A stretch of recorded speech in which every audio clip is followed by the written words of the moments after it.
Obviously, people are watching a video and they don't know any of the context. They don't know any of the history. They don't know what's going on. All they see is, you with a sledgehammer in a bathroom tearing it up. The missing context of which the detective speaks is not some intricate plot or conspiracy. Instead, it was a simple, bitter dispute over money. A dispute that spiraled out of control, leaving reputations ruined and lives forever altered. At the heart of the conflict was Amber Truck, a homeowner who had hired contractor Terry Gregory to remodel her bathroom. Amber had already paid half of the $7,555 cost up front, but she hesitated to release the remainder until she was satisfied with the finished work. For Terry, waiting wasn't an option. What followed was a moment of raw frustration captured on video. In a shocking display of rage, Terry destroyed his own work with a sledgehammer, tearing apart the bathroom he had just renovated. The video went viral, catapulting him into the public eye and eventually into the hands of law enforcement. But Terry wasn't the only one to face consequences. His girlfriend, Jordan Cazares, couldn't resist joining the fray. In a Facebook post, she admitted to having torn down a non-paying customer's work. That admission led to her arrest as well. Let's see if Terry and Jordan could add more context, starting with Terry. This side? Yes, please. So, I do my same routine here. This is what I do with Jordan. We've spoken on the phone, but I'm Detective Lords. I'm a property crimes detective here at Stetson Hills with CSPD. You were not under arrest. You're not going to be arrested today unless you tell me you murdered somebody. Well, that didn't happen. Sweet. Good to know. The door is there. The door that we came in right behind that is to get back out to the lobby. If I annoy you at any point, feel free to just get up and walk away. Sound good? Yep. All right. This should be pretty quick because Jordan gave me lots and lots and lots of information. That's why it took so long. I apologize for letting you sit out there that long. She's the one that handles all of that, so that's why I just let her go first. She does all the work, all the computer stuff. So it makes sense. Then it makes it easy too. So, in a nutshell, give me your perspective on this whole situation, going from getting, in contact with a customer, moving forward with estimates, doing the work, and then leading towards the point where you guys are showing up at her house to reclaim property. Okay. Well, most of that, she does all the computer work, like I said, so all the conversation back and forth mainly was between her. I don't normally discuss anything with customers except for when I'm at their home. Okay. So, what was said over text, I'm not sure, but I do know that we did a lot of work for her other than the bathroom. We did, light fixture installs, replaced her back door. And I didn't understand that, as far as the scope of things. I thought it was just the bathroom coming into this thing. It's like, it sounds like a lot of stuff was added on. Everybody thinks it's just the bathroom. Yeah. But there's so much more. There's us crawling in an asbestos-covered attic, installing a ceiling fan for the lady. There's, and everything seemed to be going fairly smooth for the most part. We did have a bunch of hiccups that prolonged the job longer than it should have been. It should have been a week tops, turned into more like 2 weeks, 2.5. Gotcha. But everything always, from what she told me, seemed to be copacetic through the conversations. We had what we thought was reasonable reasons to, like I had a death in my family, and that really shook me up. Gotcha. I'm sorry to hear about that. It's kind of tough.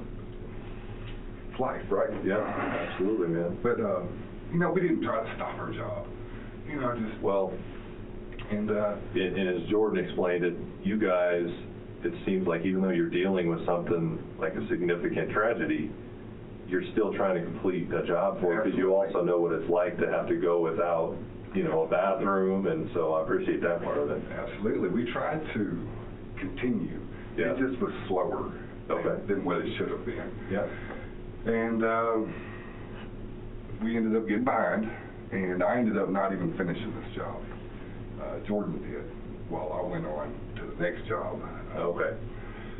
And And no indication as far as, like, as the work's progressing, that anything's going bad? no, I mean, I had a feeling that she was getting cranky with the job. Mhm. It's just kind of common sense that one thing was supposed to be here, and then now we're over here.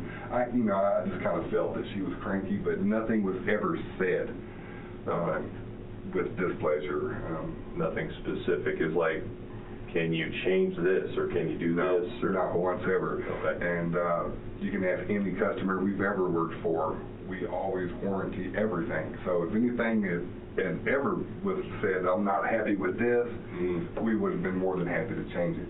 Okay. And we've done it multiple times, and hopefully we can continue to do it in the future. Sure. And so moving forward, Jordan's completing the job. You moved on to another job. Yes, sir. At what point did Jordan let you know that maybe things weren't going great?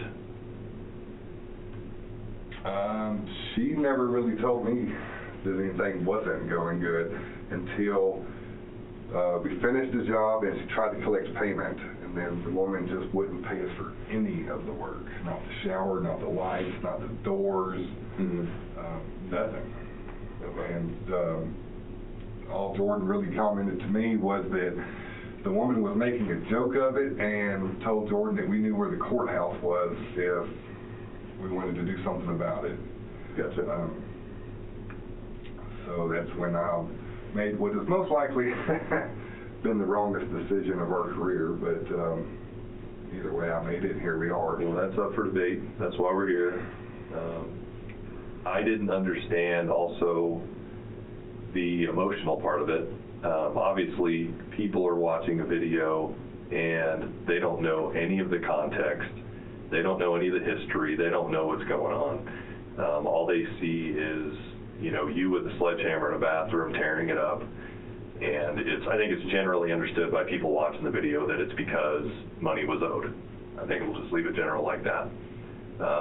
In speaking with Jordan, I kind of now understand the progression of things and how frustration could have started to build to almost a breaking point, is the way I would describe it.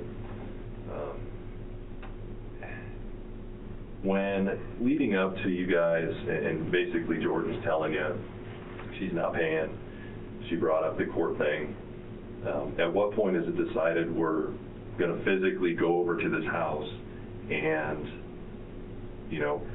we can mince words and say, reclaim, repossess, damage, whatever you want to call it. Do that to say, if you're not going to pay us any more money, then we're going to take out what we feel is an appropriate amount of damage to offset the costs that were due. When was that discussed, and when was that decision made?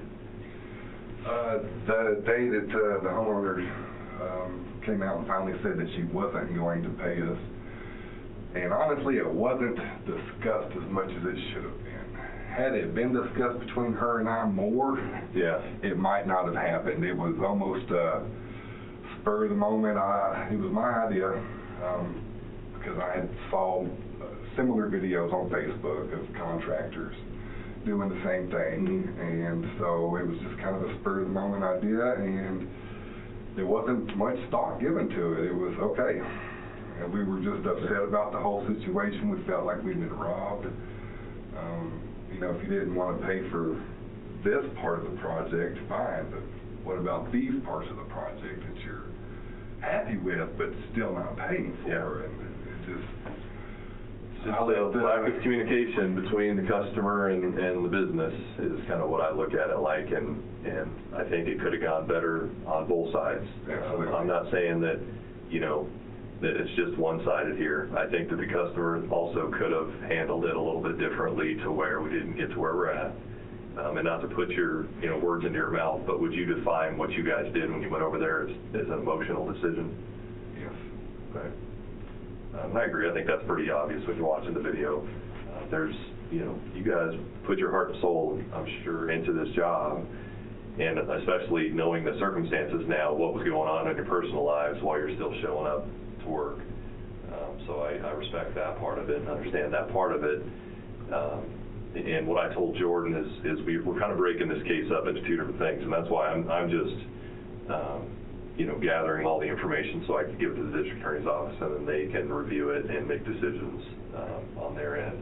But you've got, what you guys are being punished by now has nothing to do with criminal. That'll be decided later. I mean, you guys are being punished because of the court of public opinion, right? Pretty much.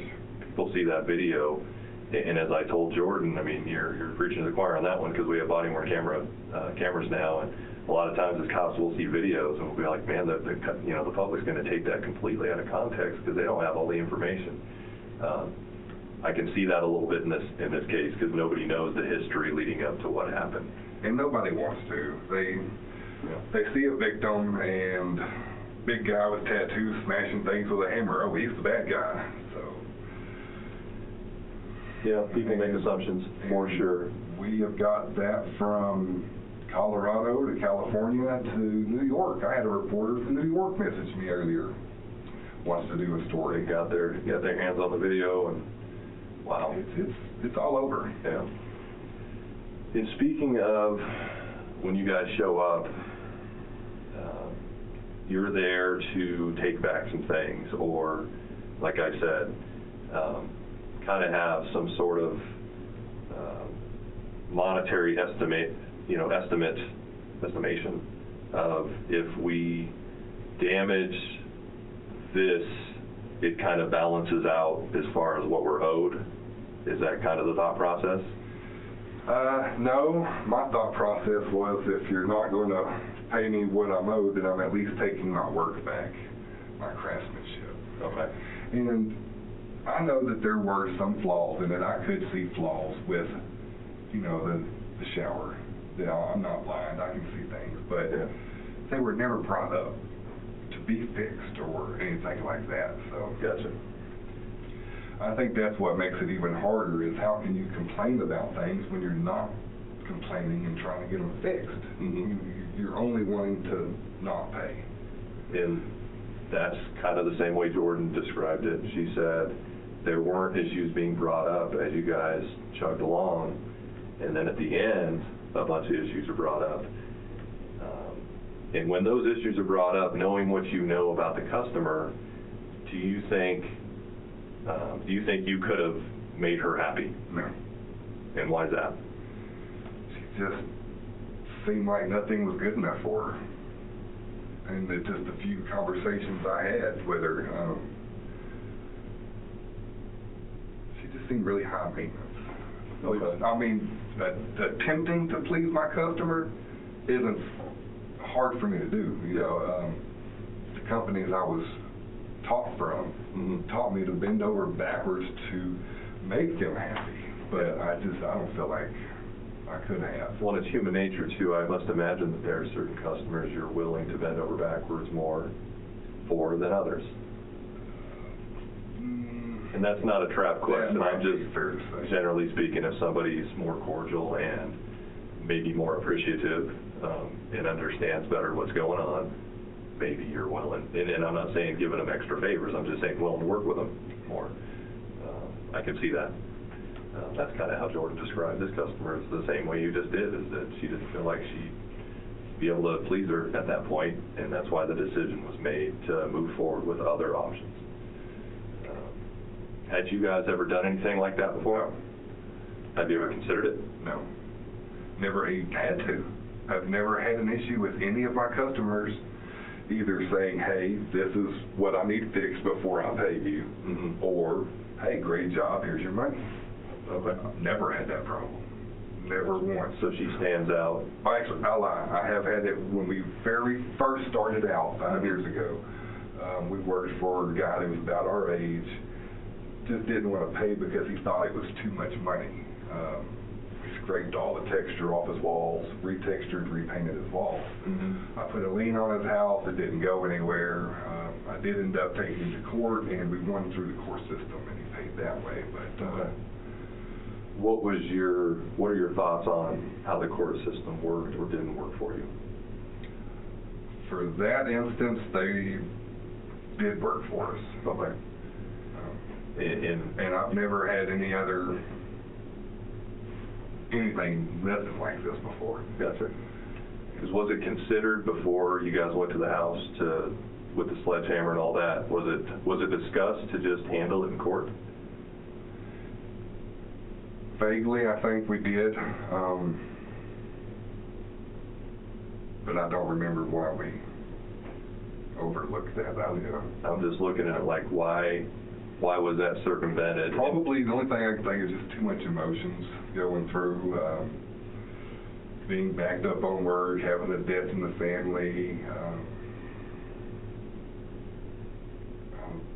Seemed like we had something else, but must have not been important now.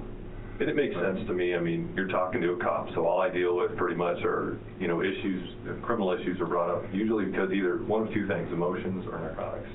Sometimes no both. drugs. But, No drugs. Yeah, and I know that. But when people get emotional, that's sometimes when you're not thinking the clearest. And when you went into this house and you're going to the bathroom, what was the specific game plan as far as what was going to be targeted or damaged?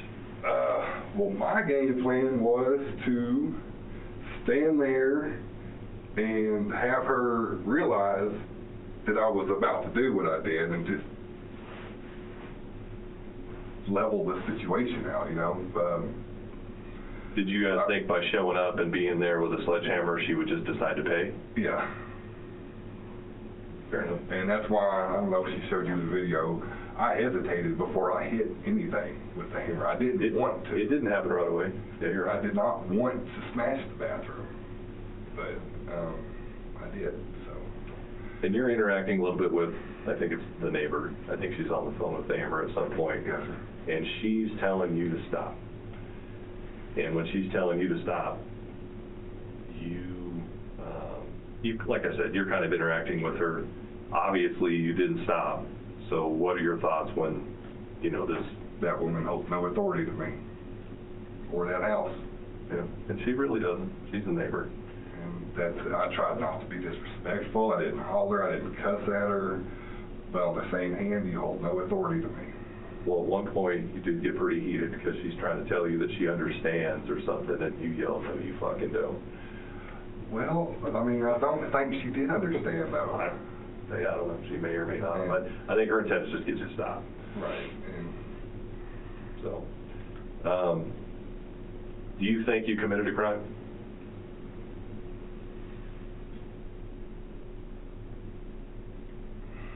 honestly, I think it's a fine line. I do. On one hand, we pay for all of the material and installed it, but then on the other hand, I went back and I really don't know. I think it's a fine line that I'm walking, and I don't know what to do. And that's why this is going to the district attorney's office. People get paid more money than I do can take a look at it and review it and come up with a decision. My 2 cents is, and I'm telling you this out of courtesy, because I really do appreciate you guys coming in here and talking with me, because you didn't have to. You could have told me to pound sand, and I think that would. Got us anywhere. I agree. I think that does a disservice to this incident, and people wouldn't understand context and the big picture. And this isn't like a serial case in which this is now the 5th time where you've gone in and damaged somebody's property. This is an isolated incident. So, if I'm looking at the case, the way I look at it is if I put myself in that customer's shoes and I'm not happy with something, of course I might handle it different than she did. With that said, the work that you've done inside her home is now a fixture of the home.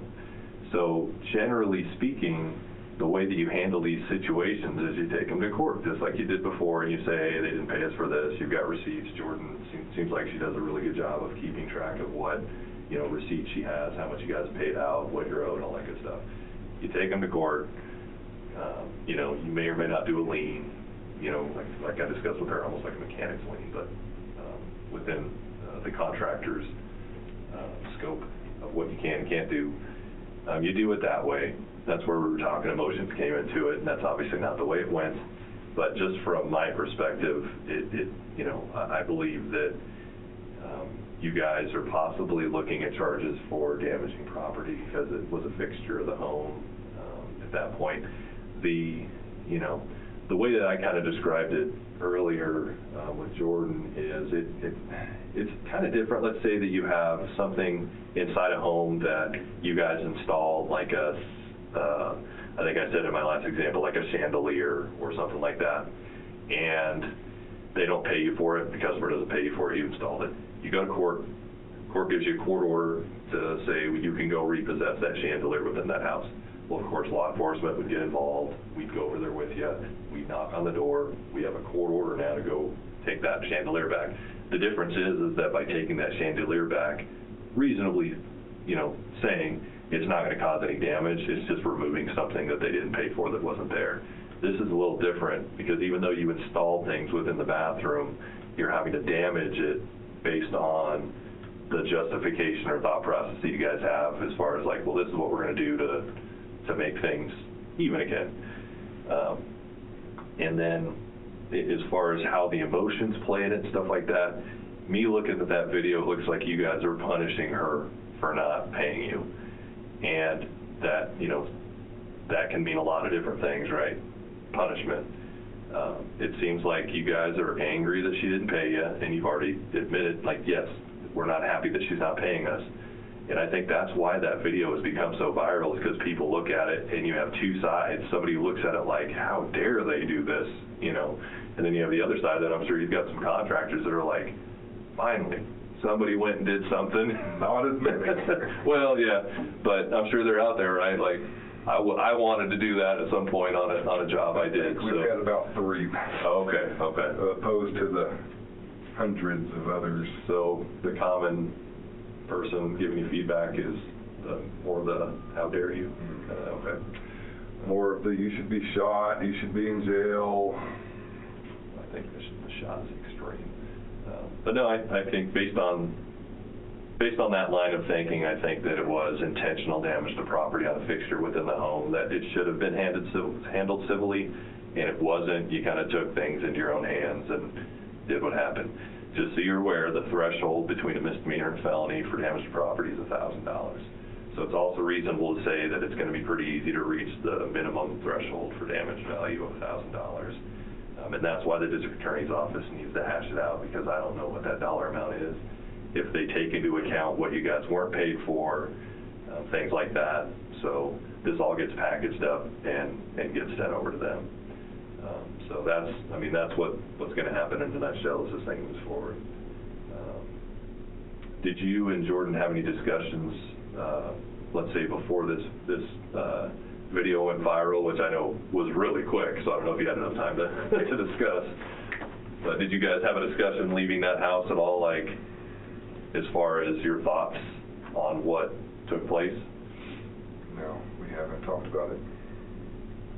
Because you guys are, as far as the way that your mindset is, you're very similar, and it's kind of like we wanted justice to be done, but we probably should have handled it a different way. I think we're both too nervous to talk to each other about it, because we both want to say we were wrong, and neither one of us want to hear that. Sure. But that's the bottom line. Yeah. No, I get that. And I can tell you're not bad people. Try not to be. Yeah, it's just going back to emotions, man. People do things they wouldn't normally do. Like I said, one of two reasons: if they're on drugs or their emotions were really spiked because of something like this. And that's where we are. So obviously we can't undo the video. The video's out there. That's what happens in our world today. Is yes, sir. It goes out and goes from its cocoon to its butterfly and goes all across the land, and everybody sees it and they make their opinion. So who knows what's gonna happen in the future as far as your business and all that. But we'll deal with it. Just this incident in particular, to go over to the DA's office. Jordan's got my business card. You've got my number. She's got my email address now, so that way she can start sending me documentation. Okay. Just so we've got all of that. Sounds good. The district attorney's office will review it, and they'll, I'm sure, come up with a decision. If they let me know first, you'll be the first people that I call to let you know. They might work with you directly. I'm not sure how this is going to come out, because either they can initiate charges or they can contact us, being the police department, to initiate the charges if there are going to be charges. So I'll, nothing like I told you when I first spoke to you, no secrets, not hiding anything. I'll be sure to stay in touch with you. And if you think of anything too that you want to add to the case after we've spoken today, if you go home and you're like, oh man, I wish I would have brought that up, or told the detective this or that, feel free to give me a call or shoot me an email, and I'll make sure to include it. All right. Do you have any questions for me about anything? I don't think so. All right. Well, once again, thanks for coming down. Yes, sir. Absolutely. I'll keep you up to date as far as how things progress. And if you don't mind, if I think of anything that I didn't ask you today, or just anything that comes up, I might give you a call back. Sure. Feel free. All right. All right. Thank you, sir. I'll walk you out. Did you say this was for me? That is for you. Yes. Thank you so much.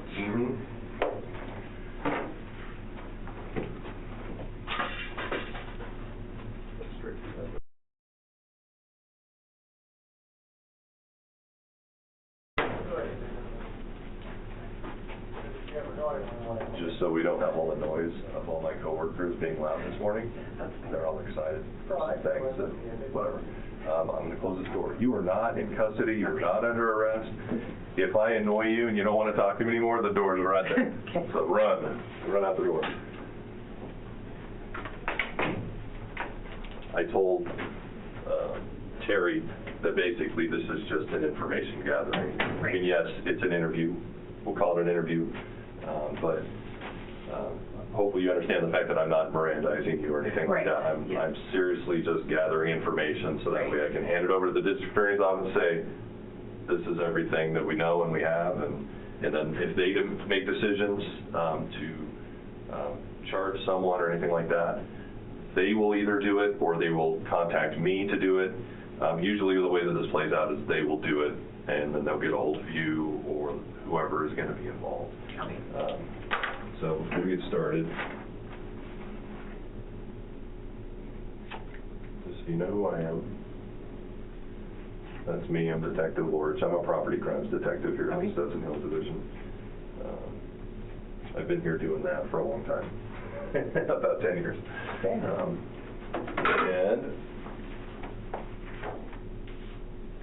if you could state your name for me. Jordan. And your date of birth? 10-3-85. All right, that's you? Yes. All right. I've got to talk about your glasses to start out with.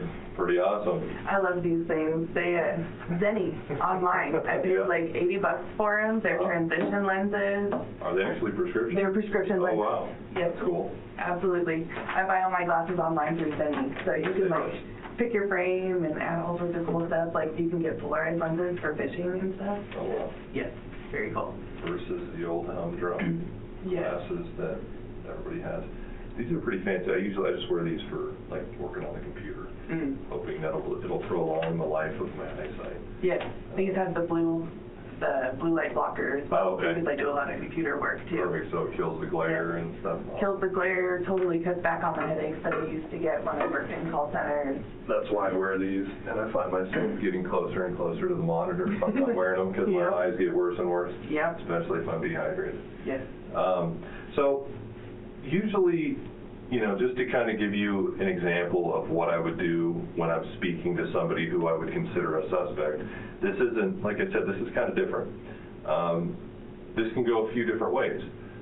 It can be very structured. I can just ask you specific questions, or you can just tell me what happened and what's going on from your own perspective. I prefer you to do it that way. Because that's the whole point of you and Terry coming in today, is that I want both sides of the story. I don't want just what I've seen on a video, not knowing anything about what's going on. And that video, I think, elicits a lot of emotions out of people. Yes, especially in cut videos that has been shared. Well, sure. And that's the world we live in right now, right? Right. People, I guess you can look at this a few different ways. We have the court that I'm used to working within, and that's, the DA's office and, charging people with crimes in this, and then we have the court of public opinion. Yes. And this touches that base pretty significantly, right? And so... Oh, we're totally viral, like, across the world. viral. I've been contacted by people in separate countries. Wow. And I get threats from people all day long. Because they think, based on what they saw. Based on what they saw. They didn't like what they saw. Okay. Yeah. Okay. So I am. Give me the perspective on all this, like how it began, how you, got in touch with this specific customer, how things became agreed upon as far as work would be done, and then how things kind of progressed. Absolutely. Absolutely. So she was actually referred to us. Okay. Because we do a lot of tile work, we do a lot of bathrooms. She being Amber. Amber, yes, Okay. right. Amber was referred to us. I don't remember by who. I think it was just something online that somebody, she was posting looking for something, and somebody commented about us. Okay. Cool. Social The way media. it should work. Yes, we get like 90% of our business from social media. So needless to say, we have no business now after all of this. Oh, I see. Yeah. So we met through that, and that was actually in July, at the beginning of July, around 4th of July. I met with her the first time on like the 6th or 7th, I believe, and I have text messages from when we met and going back to then. So we met then, we talked about a lot of projects at her house. Okay. I quoted her for a lot of different projects. So not just including the bathroom, okay. Yes. So we talked about a bathroom, we talked about landscaping, we talked about light fixtures, door replacements, flooring, like we do it all. Okay. Everything top to bottom because we're a full licensed general contractor. Okay. So we talked about everything. I gave her a bunch of quotes for a bunch of stuff and she kind of picked and chose off of what she wanted and we moved forward with that. And when you give quotes, how are those done specifically? Electronically through Square. Through Square, okay. Yes. The same app where you can make Yes. payments. Absolutely. And it comes out, I take my estimate, once it's accepted, turns into anything, and I full invoice through Square as well that kind of keeps track of everything. And that individually, breaks which it down. shows, yes. Okay. And it includes specifically what it breaks down to as well. Okay. So there was, in this particular case, sometimes with bigger jobs, when the customer kind of has like a smaller thing, they're like, hey, could you maybe just take care of this? We just do that Sure. out of customer service. So this doesn't even actually include those things that we did for her while we were on site. Okay. So going back then, we go back and forth because she gave me a picture and she said, I want a bathroom like this. Let's try to make it happen. And I said, okay. So I spent hours upon hours doing research here and there, trying to find the right vanities, the right shower faucets, the right tiles. Is it just you and Terry? Yes. For the company? Just Okay. the two of us. So as I understand your role, you pretty much manage the business from the standpoint working with customers, developing quotes, things like that. Is he mainly the worker bee? We both work, You both do? actually. Okay. So I do all of the office work, 100% of the office work, 100% of the advertising, stuff like that. And then we both do 50% of the actual labor. Okay. So like when it comes down to Amber's house, I installed a brand new ceiling fan in her living room, and I'm the one that crawled up in the attic in a full suit because it was full of asbestos and wired a brand new ceiling fan. Okay. So it's Duly noted, not just fully this person. 50-50. All right. No. Yeah. And it's frustrating about all of this because I get made out to be just the office person. Right. So- Yeah. And that's going back to perception is reality. People want to believe what they want to believe when they see something, and Yes. you're preaching to the choir when it comes to that, because once body-worn cameras came out, that's we're strong proponents of saying, hey, we want body cameras, but please don't just look at the video from a body-worn camera Yes. and make a judgment. There's so much other information that could be included in making that decision, and that's what we're talking about today as well. Yes. So anyway, moving on. No, so I totally understand. So we had, I'd say almost 6 weeks before we were finally able to have her on the schedule, get started, because that's about how far we were scheduling out in midsummer. We were kind of busy. Okay. And so 6 weeks of going back and forth, picking out stuff, we finally scheduled her for mid-August. And we started sometime in August, like on the 17th or something like that. And we actually started work then. We were trying to get the job done in like a week, but with extra things that got added on and a few issues that actually ended up happening during the job that had to be fixed. There was a lot of rotted framework in the side of her house that had to be replaced, and she was having plumbing issues that came up out of nowhere, so she had us chasing plumbing issues for like 2 days trying to figure that out.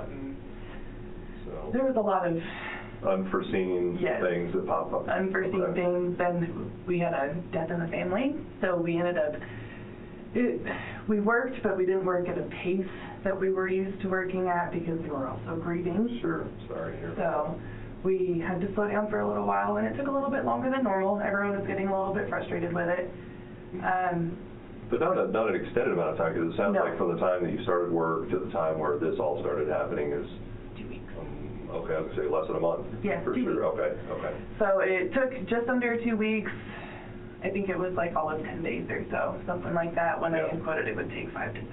Yeah, So it gets frustrating when I say, you know, it's going to take us this long, and it ends up going over, especially when it comes to your shower. yeah, well, yeah, sure. You know, if you're out of the shower, you have to go and use your roommate's shower downstairs. And it's a headache. Yeah. Totally understand. So it comes down to, I actually finished everything up and accepted cleanup, a final cleanup, on Thursday evening, which was, Ninth? yes, Thursday the 9th, yes. So I finished everything up, and I was there until 6:30, 7 o'clock that night, because I just finished doing my final wipe on grout, because you have to wipe it just enough to get the haze going. Yeah, And then you have to keep wiping it for like Sure. 30 minutes after that. the It's tiles and ridiculous. everything, yes. So Been there. I had, So up to that point, when you're cleaning, had all of these items been completed? yes, That are everything was on done. the invoice? Everything Okay. is completely done. The shower was the final thing to be finished. Okay, And so she comes home, we talked about it, and I'm like, oh, you know, here it is. I still have to do some cleanup tomorrow. I'm still going to come through and clean up these things, this and that, do touch-ups. And she said, okay, no worries, sounds good. And she was a little frustrated because it was taking so long, so she ended up messaging me actually on my way home and was like, you know, I didn't mean to come off unappreciative. I really appreciate you getting all of this finished today. Thank you. Essentially, I think, you know, it wasn't like and this was Verbatim. Thursday night? Thursday evening. Okay. Yes. So I go back Friday morning, and I finished the cleanup, like I said I was going to. I finished all the things that we talked about, that she said, you know, here's a couple things here and there, cleaned up those things, took a picture, sent it over to her, and I said, okay, you're finished. You know, you can't use the plumbing until tomorrow because this adhesive that's holding your plumbing up has to cure. There's not much I can do about that. It takes a little bit of time to cure. In what specific part of the plumbing? So her, Because I kind of saw it was Shower like a pretty faucet. large contraption as it far was an as... external plumbing, yeah, it's called European style plumbing, the one Okay. that we found online. And so at the very top where it held up the shower head up here, down here the plumbing goes into the wall, so that's what holds it there. But up here there's an adhesive behind it that held it to the tile since it didn't Because of the come out weight. of the wall. Yes. Gotcha, okay. It's almost like an exposed pipe. Exactly. Is what it looked like That to was me. kind of what it was, yeah, the look that it was supposed to be. On purpose? Yeah. Okay. Exposed pipe on purpose. To each their own. Yeah, Hey. exactly. It took us a long time to find this shower head. It was ridiculous. Yeah. I think we went through like 30 different shower heads, and Oh, wow. finally settled on this one. This So one, okay. it was, And I see what you're saying, it's most of the weight is at the bottom, because that's where the piping actually comes out. Yeah. But it has to be stabilized at the top, otherwise it would eventually yep. fall down, okay. That makes sense. Absolutely. Okay. So the adhesive has to cure. It just has to sit for 24 hours before it gets wet, Okay, and that way it'll sit. and this is Friday, you're telling Friday her, morning. so you're telling her pretty much don't use the shower until Saturday? Yes. Is that right? Okay. Yes, which is, I mean, standard procedure as well. Even if I'm not putting in external plumbing and I grout something, Mhm. you have to wait 24 to 48 hours after grout to use it to allow the grout to cure anyway, which Yes. I had already talked to her about. You know, you have to give it 24 to 48 hours, Mhm. grout has to cure or it's not watertight. Yep. So Oh, it was already, there's already a waiting period, Gotcha. even though we're done, and that's standard procedure for everybody. all right. So I messaged her, I said, you know, when you get home, take a look at it. Payment is due at the end of the day. All right. We finished the And job. at that point, she was fine with that? Did she raise any She's not. concerns? She didn't Okay. raise any concerns That or day, I anything. mean. For Friday was when I said, you know, payment's Yep. due at the end of the day. That's when she started asking me for all the receipts for everything. And said, you know, it's kind of ridiculous. You expect payment same day. And I'm like, well, you know, we talked about how this was finished yesterday. You brought up concerns. I fixed those concerns. I'm Mhm. saying, go home, take a look at it tonight. Mhm. But payment is due by tonight. you know. So from your point of view, at that moment, the job's complete. Yes, there's waiting time for, you know, Yeah. carrying, things like that, so it doesn't undo any of the work. You don't have to redo anything. And then from her perspective, she starts raising issues with receipts. Yes. And why is that? Because she still has a glass piece that is on order. Custom glass is 8 weeks out. Okay, for So what for? it's kind of like a shower door, but not really a shower door. It's like it's just sitting there. Okay. I have a picture. Because I've seen obviously the view looking into the bathroom. Right. Showers off to the right if you're looking in. It looks like there's a shower pan of some sort. So yeah, I didn't understand how the door would look. Oh, okay. That was the gold picture it's minus still the open on the flooring. left. I got Yes. it. So this is the shower. Is this piece the with picture she flooring. showed you? Yes. To say, this is what I want my bathroom to look like, okay. Yes. And then she added things in from there. She added in cubbies over here that she wanted, and then instead of a stool here, we actually built in the stool. Yep. And then she didn't do this flooring, you know, the flooring was not in part of it. And we did the black vanity with the white sink Okay. and the rose gold. Well, I must admit, what I've seen looks similar to this picture. If I'm looking at a bathroom, I think that it is, Yes. I mean, not exact, because It's it's not. never going to be exact, I'm Right. sure, but no, it looks very similar. And with her specifications for what she wanted, it wasn't going to be exact, you know, because she changed a few things. Well, if people have a So- budget, I'm sure that there's some stuff Yes. that's more expensive than other parts and products Yes. and things. So, Okay, so you're waiting on that piece. on this glass piece, So the job's not complete, but you're waiting for a part. If you had the part, Yes. it would be complete. yes. Once the part comes in, what's that consist of as far as installation? The actual glass people install it.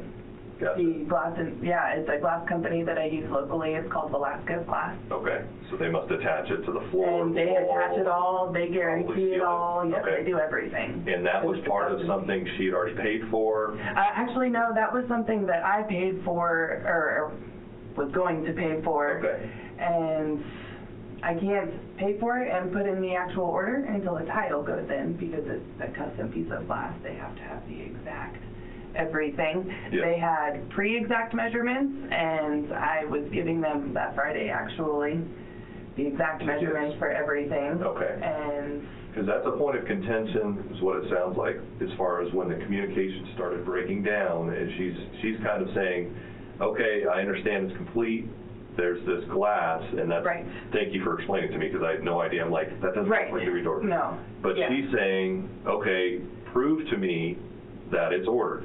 She doesn't say that in those words, but that's what she's implying, right? She's saying, prove to me you ordered that glass. And it's not even so much that, it was, give me your company name because I want to talk to them. But, you know, it's my contract with them as of now.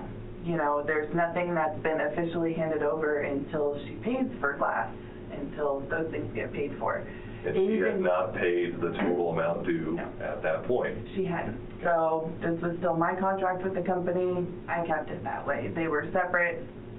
They didn't have any connections to each other. Makes sense? I started getting a weird feeling. Had that you ordered she- the door up to the point where she asked you? Yeah, Okay. absolutely. And they had actually been out to the property.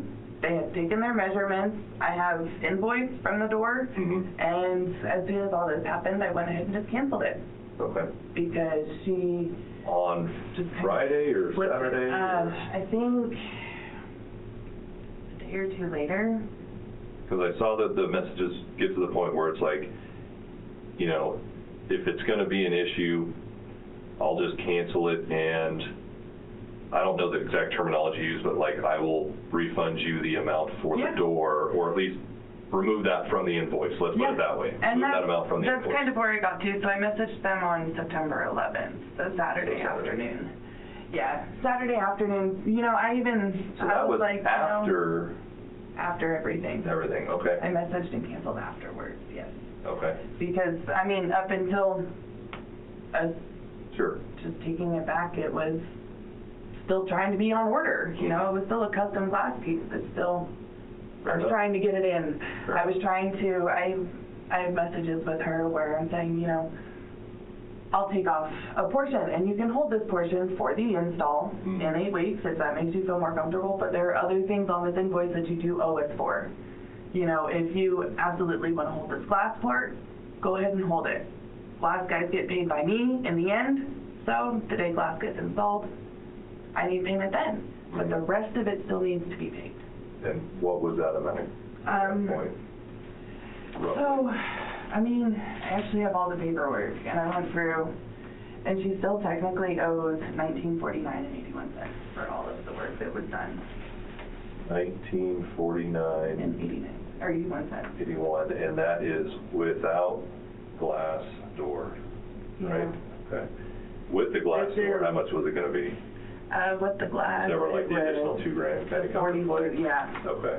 Yep, that's exactly what it is, 42.25. 42.25, okay. I'll just say with glass. Yeah. Okay. And that includes ceiling fans that were installed, wall repairs, paint, additional lights that she had us install, all the office work that I put in for everything, as well as, you know, that includes all the receipts for everything that Sure. I have for materials. I have it all. Okay. What about the window in the bathroom? She raised concerns over the window possibly having mold or something to that effect. So she did. She had a lot of issues, actually, and I have before pictures and after pictures of when we fixed it, but Okay. the previous owners had termites, Oh, and the termites had eaten through the siding and eaten through two of the studs, as well as one of the frameworks for the window itself. okay. And it was just like Just styrofoam. disintegrate, Yeah. basically. And so, you know, originally when we found it, we talked to her about it. We said, okay, we're going to try and maybe just sister another one in, which is just putting another stud next to it and seeing if that will hold the weight of the wall. Mhm. And it just didn't, because, you know, it wasn't just parts of the framework that crumbled. It ended up being the entire thing. So we replaced it all, Okay. completely sealed it all up. The window itself, is that salvaged, or was that? The window's fine. Okay. The window was fine. So she just expressed the concerns about possible mold or whatever's going on.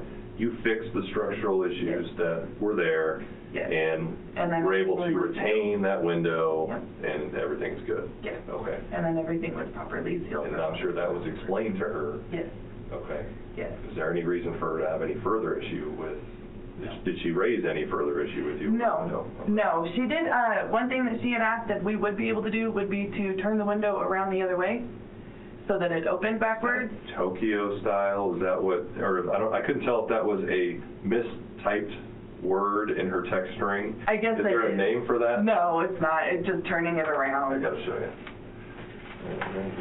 So I'm reading that right, and I never got this clarified with her. But I'm like, is this a new style? I'm not aware of it. I need- No, she just wanted it turned around because the way that they had the window put in, it was really easy to see the naked person in the car, Okay, or in the shower. yeah.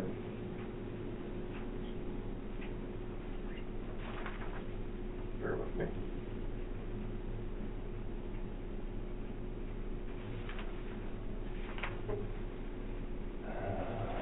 I might not have that specific one printed out, but yeah, I think it might have just been a kind of a autocorrect. It probably was, yeah. No, we had talked about trying to turn it.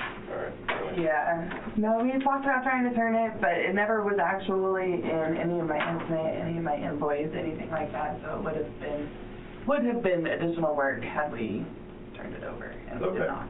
So, in a nutshell, with the glass being canceled because that got to the point through conversations with her that it seemed like the relationship between your company and her was deteriorating to the point where that was pretty much no longer reasonable to say, Yeah. we're going to receive that installed. Yeah. Is that fair to Yeah. say? Okay. Absolutely. So I'm just going to say, without the glass door, we're talking about a matter of $1,949.81.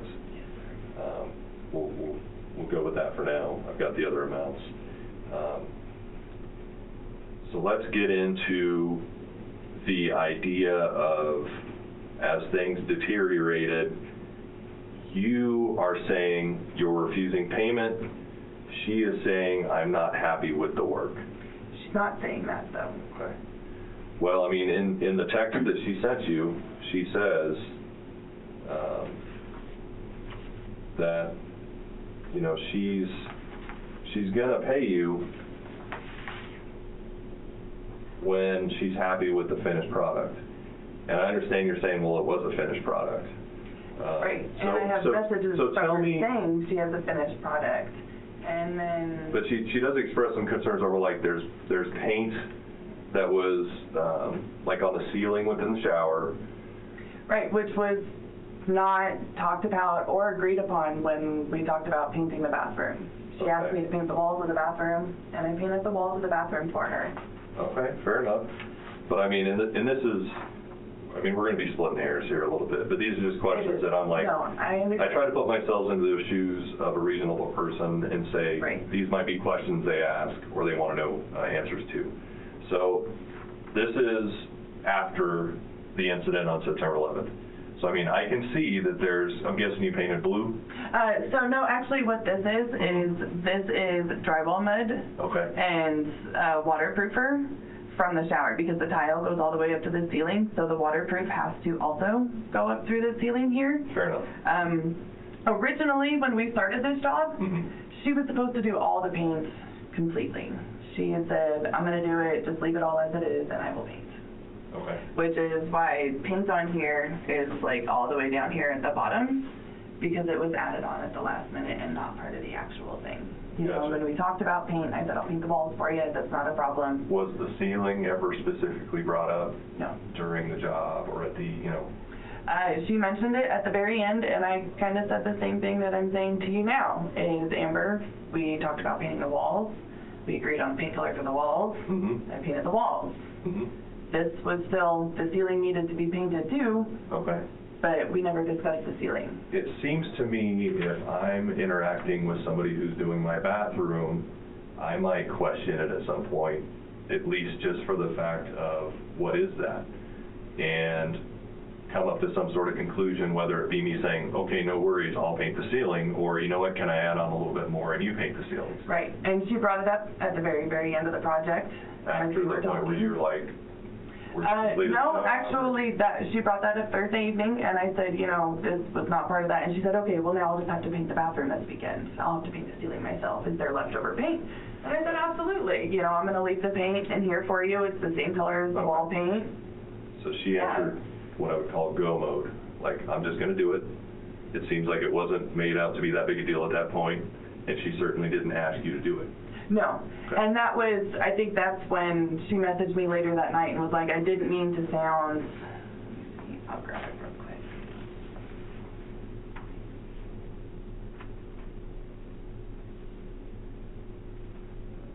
And while you're doing that, what I'm trying to do is drill down to this concept of her not being happy with the finished product. Right. What specifically did she voice to you, or bring up to you that's tangible that we can look at to say, she can say, I'm not happy with this because in general terms, if I have somebody do work for me, it's agreeable at the beginning when we say, okay, this is what you're gonna do for me.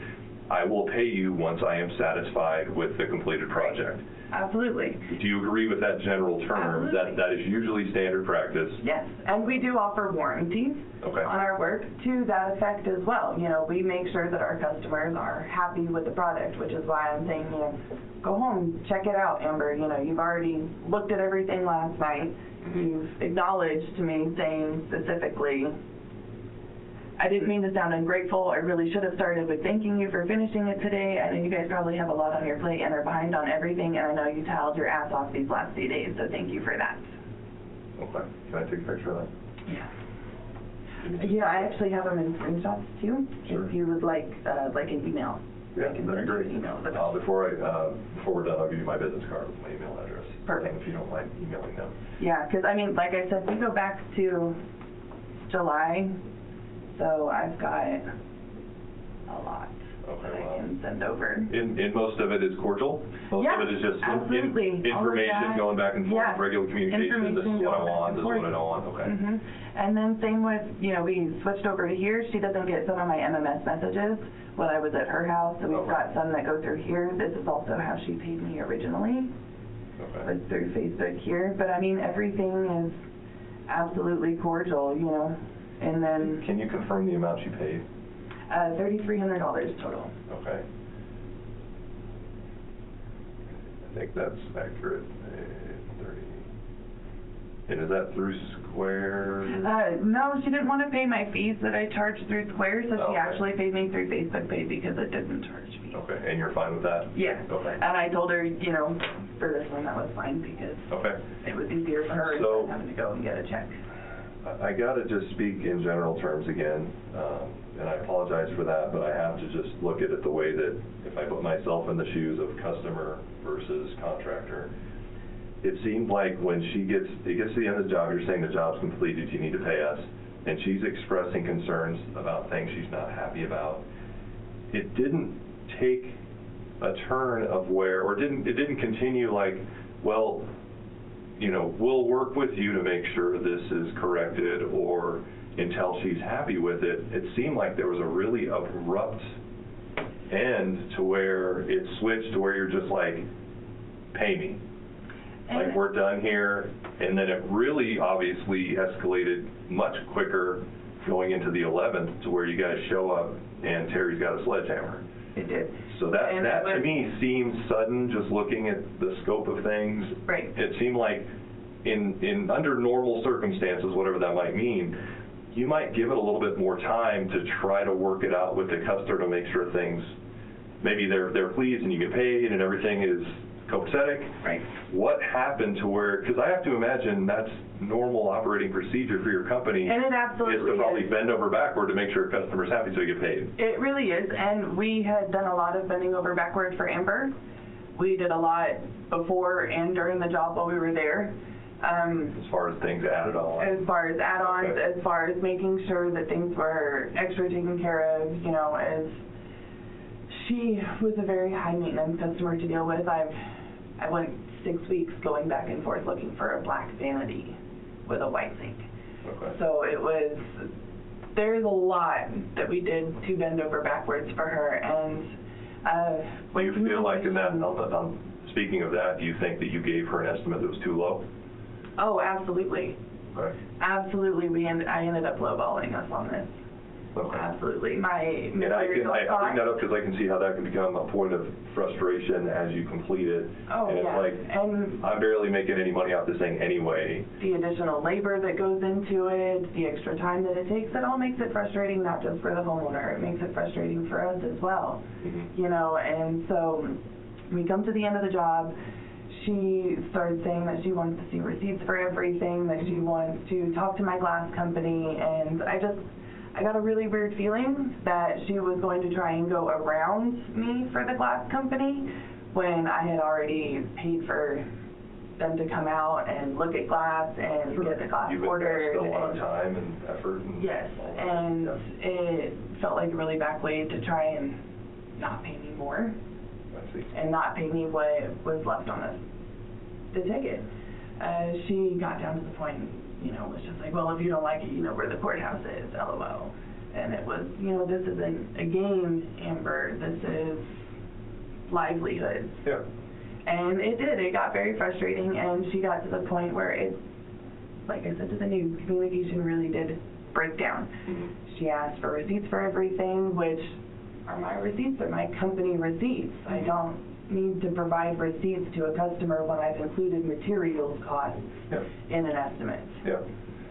Well, I can see somebody looks at a receipt and they might think, why are you charging me so much? It's like, well, that's the point of me having a business, is that I have to make money off of it, otherwise it's not Absolutely. worth doing business. And when it came down to it, I spent more on materials than I would have gotten back on labor on this job Yeah. because I lowballed materials and because I lowballed the glass price because I was, Yeah. I see.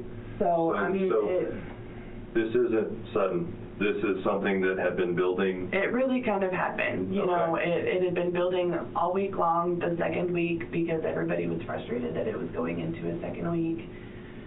Everybody was trying to work as fast as they could and as much as they could. There were over 700 tiles on that wall that got put up in 3 days. And that's just on the walls, not including the pebbles on the floor and everything else. So it was very frustrating when I hear, thanks for finishing, you'll get the cleanup in the morning, no worries. And then I go from that and I send a picture and I say, hey, here's the cleanup, here's what this looks like, you're all set to go. You pay by the end of the day. And then it turns into, I need receipts for this and I need receipts for that, and you know where the courthouse is if you don't like when my payment schedule is. Okay. In your opinion, do you think you would have been able to please her? No. At that point? No. Going back in, painting the ceiling, going back in and doing this or that? Okay. Not at all. Did it get to that point where you knew it was just like, time to pull the ripcord? It kind of Move did. on. It kind of did. And it was, you know, Amber, even if you can tend the shower, you still owe for a lot of additional work that was done and left in your house that does also need to be paid for. And that was still, Well, now I'm understanding the emotions, the emotional part of it leading up to it. Yes. And going back to there's two sides of every story. Right. Not just a video where somebody sees somebody smashing a wall. Right. And thinking he's a monster. You It's can like, see well, actually in the video that I'm recording my own video. So it obviously starts a lot sooner. I've got a copy of your video. I'm sure you do, because I had people that took it off my Facebook page. Yeah. So. All right, well, now let's talk about that specific incident. It's the elephant in the room. Yeah. Well, that was the whole backstory of everything. It's a long backstory. So you guys show up. Yes. And I've got the conversations kind of leading up to the point where you make the decision, we're going to go over there and reclaim our property. Yes. And partial property, partial labor, we had actually gone in with the intention to try and take back some of our labor as well, because it broke down to the point where she wasn't going to pay us for anything that she had left, or that we had left in the house. Okay. We, in all honesty, we're going to start with taking the back door back out, because we installed the back door. She paid me for the door itself, but she refused to pay for the install of the door. Like the back door to the residence? Yes. Okay. Yes. And I have the receipts for the door for the residents. Before we go further on that, if the roommate didn't greet you guys in the back of the house, what was your plan? Just to take the door out. As To far take as the door out. Yeah. Not. like destroy it? No, absolutely not. You can take the trim off of the door, and it's just held in place with some screws or some nails. Okay. And how did that happen? Did you knock? Actually, no. We had walked into the yard, and she was there. I think she was letting the dog out or was talking to the dog because he was in and out. Okay. And she had the door open, and we said, good morning. We're here to take back some of our stuff. And she said, okay, come on in. Okay. And we went ahead and just walked in and decided, you know what, we'll just take back our shower. There's not going to be much pleasing her in this shower. When you tell her you're there to take back stuff, do you understand how she might perceive that as you guys have been working on this house all week and they're here to get like tools or maybe things they were there using to install the shower or whatever, not necessarily we're here to cause damage to, in essence, recoup money that we're owed? Do you understand how she might perceive that as that? Absolutely, until we walked in. Because I think that's how she perceived it. I'm not just posing this question. I think that's really... Right, no, and as we were walking up and walking into the house, Terry actually said, you know, we just want to let you know we're here to take back the shower.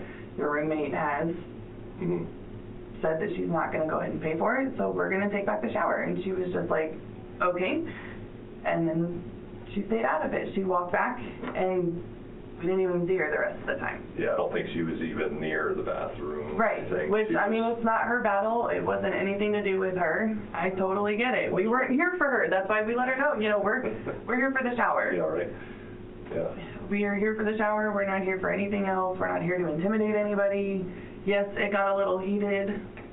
Well, I mean, But, I mean, could argue you show up with a sledgehammer over your shoulder, that, you know, it could be a little intimidating. I'm not saying any threats were made, When you're over 6 feet tall, you're intimidating anyway. There's not much you can do about that.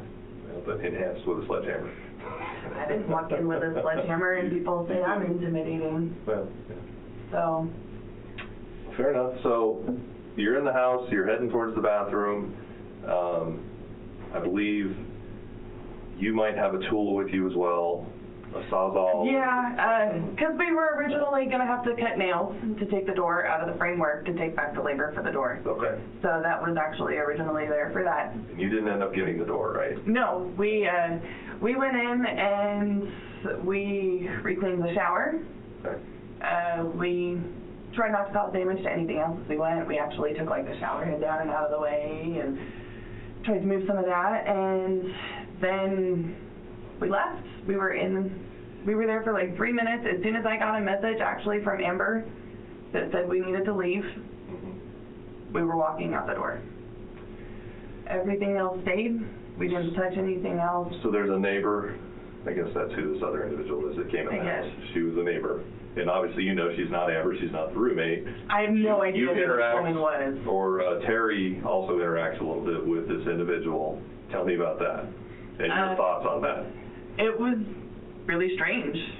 There's a stranger just walked up in this house, and Had you ever seen her or met her before? I maybe recall seeing her like in passing. You know, we worked at the house for 2 weeks. Okay. But I had never actually met this woman. I had no idea who she was. So the fact that she was just showing up and was like, "Can we come talk about this outside?" I don't. Did you know whether or not she lived there? No. I mean, I knew she didn't live at Amber's house Okay. because I knew that Amber and Leanne were the only two that lived there. Yeah. But I didn't. I Okay. didn't know where she lived, didn't know who she was, or Okay. what she was to the situation. Because she's at some point pleading, like, stop doing that. And, I mean, what are your thoughts on, now, I mean, I'm saying this coming from a person who doesn't live there, you barely know who she is. She's on the phone with Amber.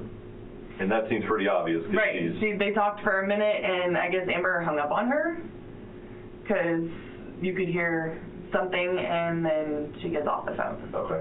So I'm not sure. And things progress. You're standing there. You're recording. Why is it Terry that is doing the wielding of the sledgehammer to reclaim what you guys worked on? No particular reason, I guess. Okay. Just was. Okay. There was no conversation ahead of time, like you go in and smash the bathroom? No. Okay. No. It just kind of organically Yeah, happened? it just kind of happened that way. Okay. Is this standard operating procedure for your company? Had you ever done anything like No. this? Okay. No, not at all. No, this was a first time, only time kind of thing, and it was really, I think, due to the specific situation. It was her breaking down and then turning halfway mockery of everything, and it, like I said, it essentially killed the business anyway.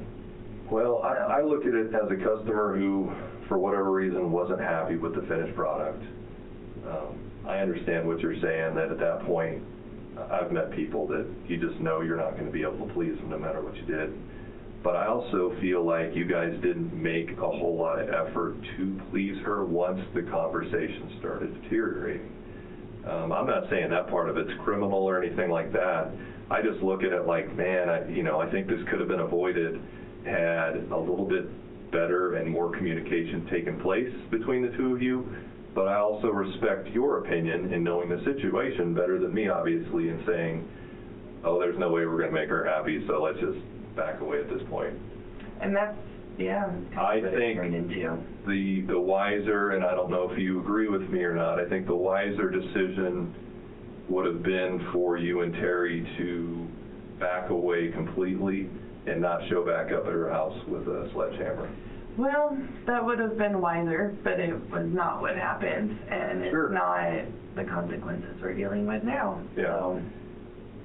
So the problem I have because I know that there are civil implications in a case like this, But the problem I have with it is that it seems excessive, and I think that's the people's issue with it. By people's, I mean everybody and anybody, like you said, who saw that video. Seems like the majority opinion is that it was excessive. If you have an issue with a customer, or if they're not paying, there are proper ways to handle it other than showing up at their house with a sledgehammer. There are other ways, absolutely. Going court routes, which we have done before, Yep. doesn't generally work out in favor of the contractors either. Well, and it's time consuming. And money consuming when you haven't been paid for the work to even pay the money to go to the courthouse to go file the paperwork. Sure. And you're in court rather than out working, Yes. earning money. I understand that part of it. So, I mean, do I regret our actions? Yes. Do I regret standing up for ourselves? No. I understand Because that. at some point you do finally have to stand up to yourself when it comes to customers like Amber was. Sure.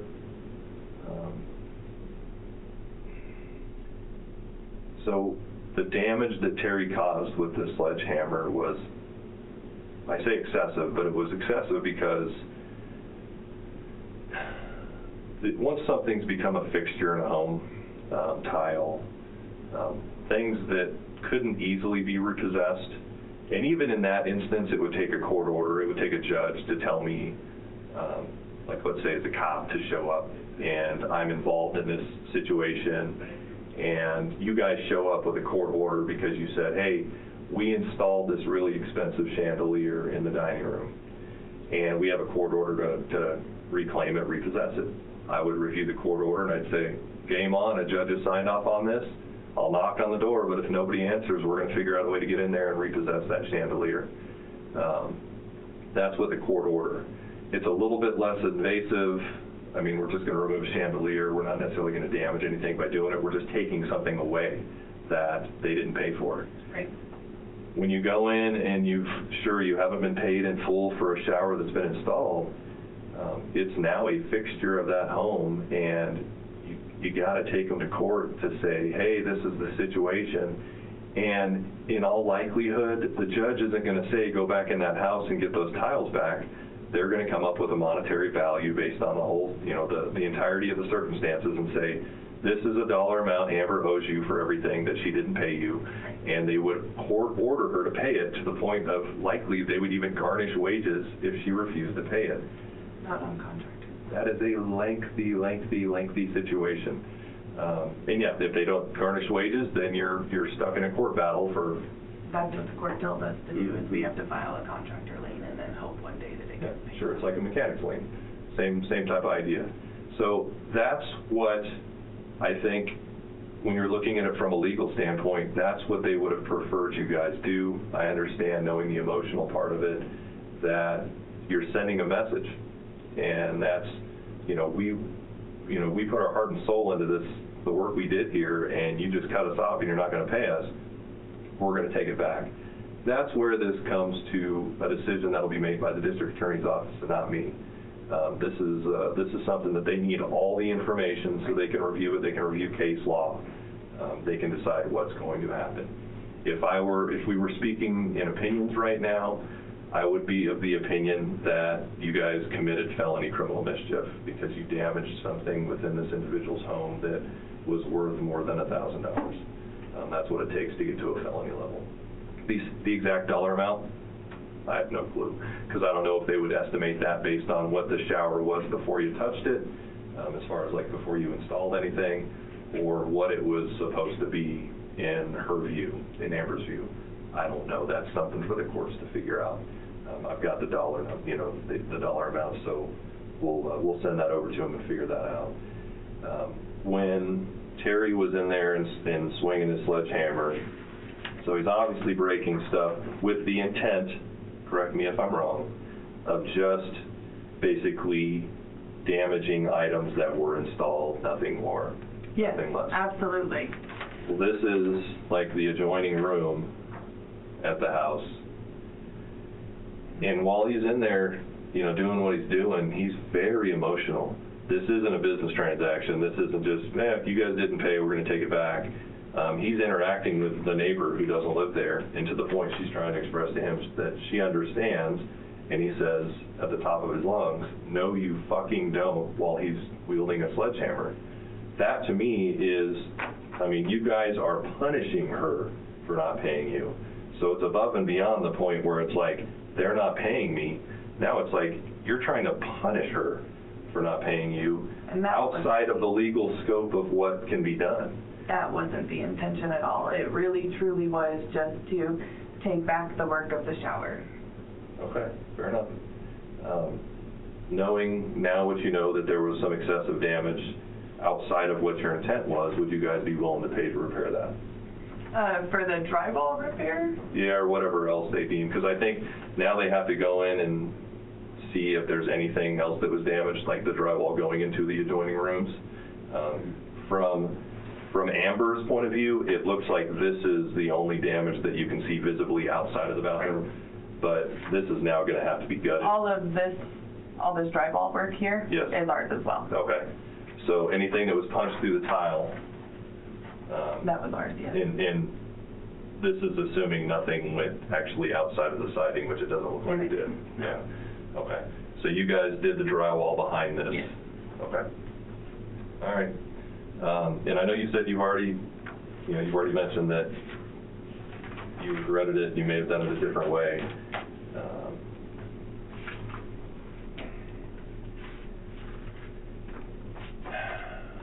I don't know how to word this.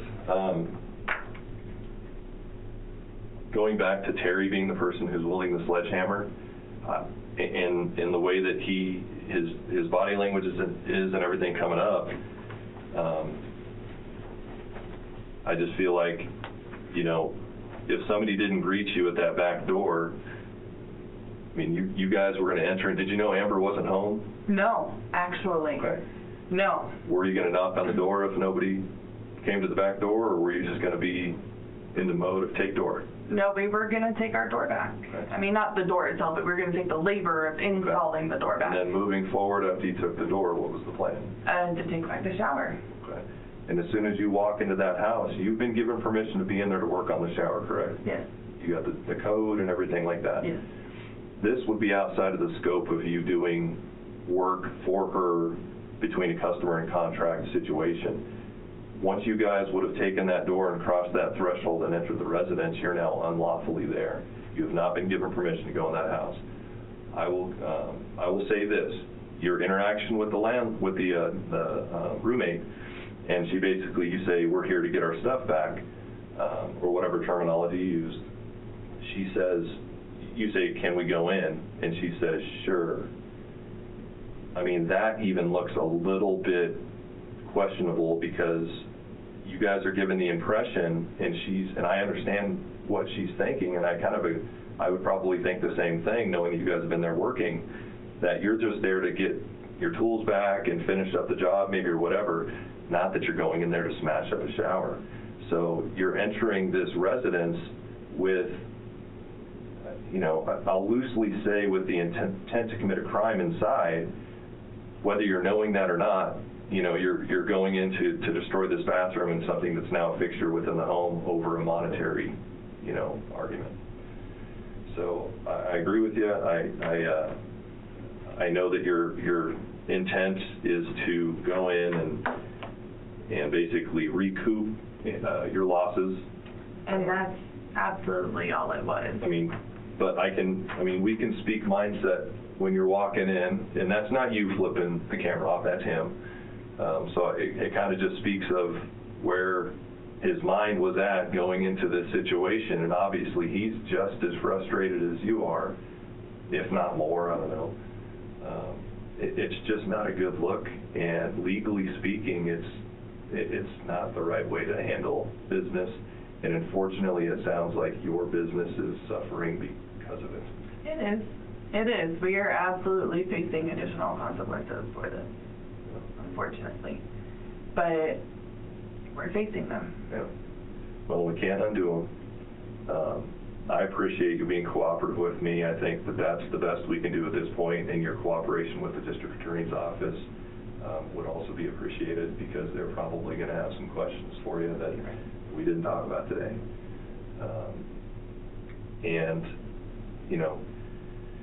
looking back, how long have you guys been in business? Several years, this is third, fourth year in business. Okay. And you said you've had to go to, like, take somebody to court before? We have twice before, yes. How did that work? How did that play out? One person was trying to sell their home so they could move, and they ended up just paying off the lien. They canceled a check on us, and the judge ordered the lien, and they just paid it off. But another company actually was able to somehow just drop the lien after we painted the entirety of their house, and never paid us. Oh, wow.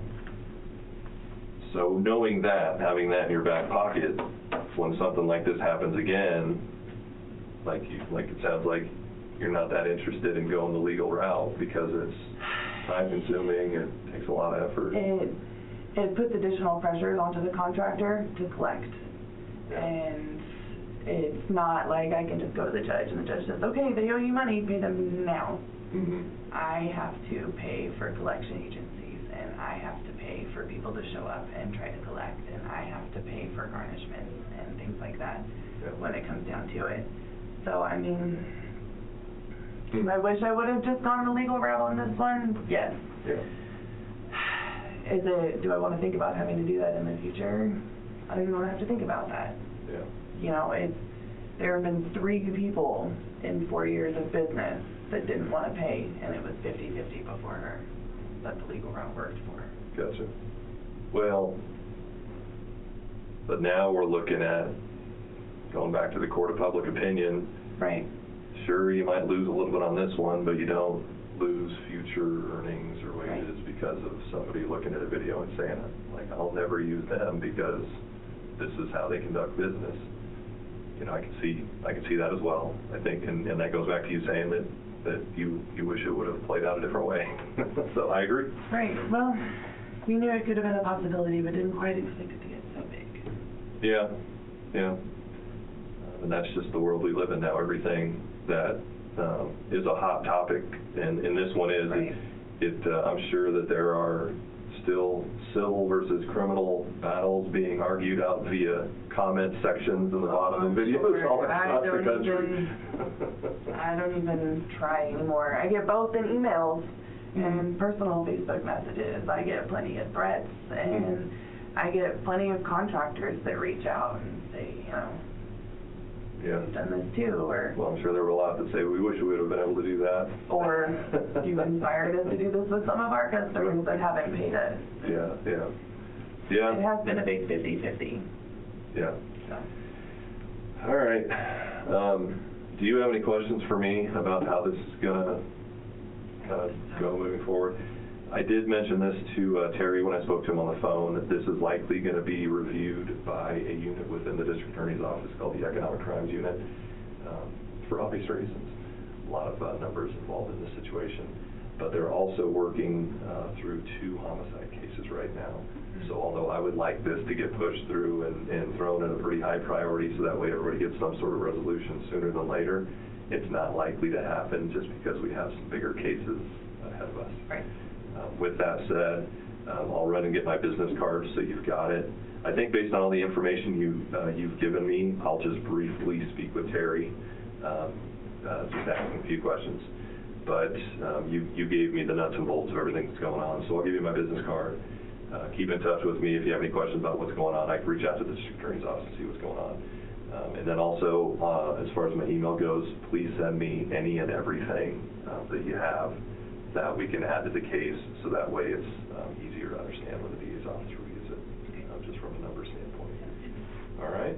All right, let me get my business card. Would you like a water? Yes, please. All right, yeah, I'll grab one.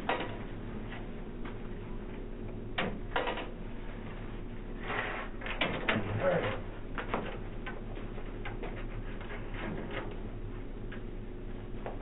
Real quick, our old email address goes through. All right, my new email address. They changed it.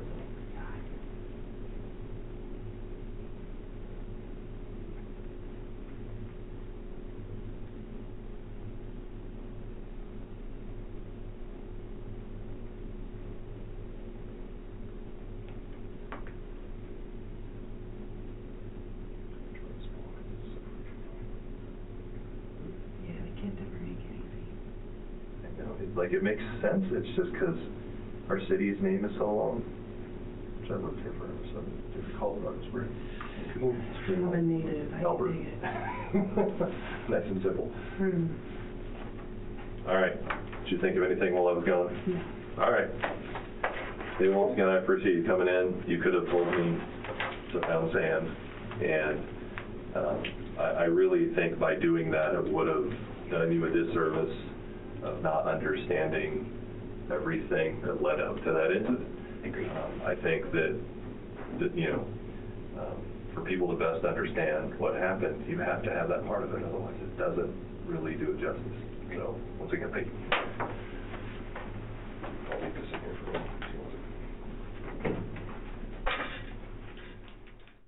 Jordan Cazares pled guilty to felony criminal mischief to avoid jail time. Assuming she completes her probation successfully, the guilty plea will be dropped from her record and her case dismissed. Terry Gregory, well, he engaged in 2 more incidents of property destruction since the sledgehammer incident, with one victim being a neighbor and another being a former employee. This fact landed Terry 15 days in jail, community service, anger management classes, and permanent felonies on his record.